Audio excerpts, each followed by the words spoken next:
Basta.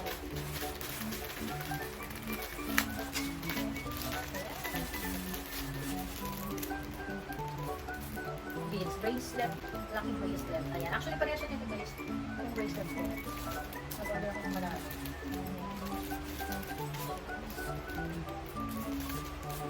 Ayan siya guys.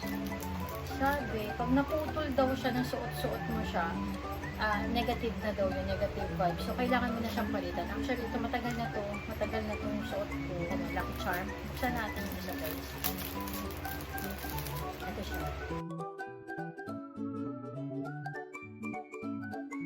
So, ganito siya. Ganito yung bracelet. So, pareha din siya nito. Kasi sa akin kasi, nag-iba na yung color niya. Kasi taon na siya.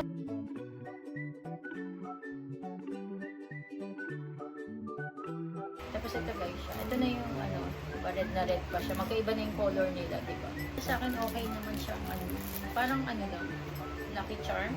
Sabihin na kayo kung gusto niyo. Well, naka-sale pa siya guys. May pa-freebies pa ata si seller sa akin. Ay, may pa-freebies siyang isa. Ito, binigyan niya ako ng isang freebies. Thank you so much. Talaga ito yung link na pinag-availan ko nitong lucky charm bracelet.